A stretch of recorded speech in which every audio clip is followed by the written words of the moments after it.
എന്താ ഇത്? എന്റെ ഉണ്ണി, നീ എന്ത് കാണിച്ചാ വന്ന് നിൽക്കുന്നത്? എന്നോടല്ല, ദേ അമ്മയുടെ വാടകക്കാരോട് ചോദിക്ക്. ഞാൻ കുളിച്ചോണ്ട് നിൽക്കുമ്പോ അവരെന്താ കാണിച്ചെന്ന്. എന്റെ ദൈവമേ, എന്താ സമയം ഇത്? ഞാൻ എന്തൊക്കെയാ കേൾക്കുന്നത്? വെറുതെ ബഹളുണ്ടാക്കലിന്ന് നടന്ന് നിങ്ങൾ ഇലമനുസരിച്ച് നാട്ടിക്കണ്ട. ഇലയെന്ന് മുള്ളിൽ വീണാലും മുള്ളെന്ന് ഇലയിൽ വീണാലും കേട് നമ്മൾ ഈ മരത്തിനാണ്. അത് നിങ്ങൾ ആലോചിച്ചോളൂ. അതിനിപ്പോ ആരെവിടെ ഇലയിലും മുള്ളി?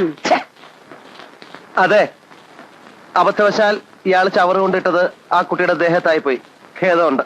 അയ്യോ, അത്രേ ഉള്ളോ? എന്ത് അത്രേ ഉള്ളൂന്നോ? എന്റെ ഉണ്ണി, നിനക്കെന്താ? കുറച്ച് വെള്ളം കൂടെ കോരി കുളിച്ചാ പോരെ? അത് തന്നെ, അതിനായി ഏപ്പറത്തിന്റെ പോസ്റ്റർമാരിങ്ങനെ നിൽക്കണ്.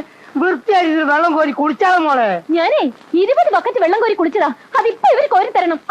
20 ബക്കറ്റാ? എന്നാ പിന്നെ എന്തിനാ കോരി ബുദ്ധിമുട്ടണേ? കിണറ്റിലേക്ക് ഇറങ്ങി കുളിച്ചാ പോരെ? മതി മതി, താൻ പോയിട്ട് ഒരു 20, 25, 30 ബക്കറ്റ് വെള്ളം കോരി കൊടുത്തേ. അങ്ങനെ അയാളെ കൊണ്ട് വെള്ളം കോരിച്ച് സാമി ഒഴിയാൻ നോക്കണ്ട. ഇത് മുഴുവൻ സാമി തന്നെ കഴുകി തരണം. എന്ത്? എന്നെ കുളിപ്പിച്ച് തരണോന്ന്. അതിനെ വേറെ ആളെ നോക്കണം.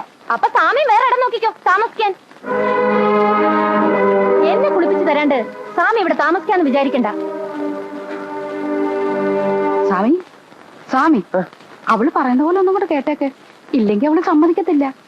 ഒന്നും വിചാരിക്കണ്ട സ്വാമി. ഒരു കഥയില്ലാത്ത പെണ്ണല്ലേ, കൊച്ചു കുട്ടിയായിട്ട് കരുതിയാ മതി. പറഞ്ഞത്ര കൊച്ചുകുട്ടിയൊന്നുമല്ല.